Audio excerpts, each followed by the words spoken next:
আজ আমরা যাচ্ছি চড়ক গাছ ঘোরানো দেখতে।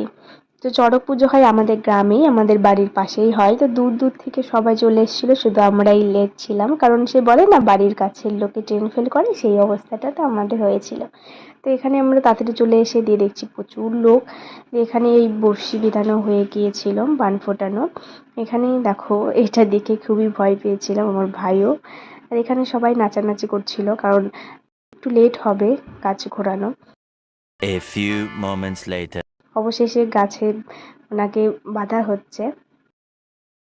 এত লোক হয়েছিল এই ভিড়ের মধ্যে, আমি এই মাঝখানে দাঁড়িয়েছিলাম। এখানে আমি একা ছিলাম না, আমার দাদা, মামা, মামি সবাই আমার। মহাদেবের নাম নিয়ে এখন গাছ ঘোরানো হচ্ছে। মোটামুটি 5 মিনিট গাছ ঘোরানোর পরে কারেন্ট চলে যায়, দিয়ে ওনাকে নামিয়ে নেওয়া হয়। পরে আবার যখন কারেন্ট আসে প্রায় 2-3 মিনিট পর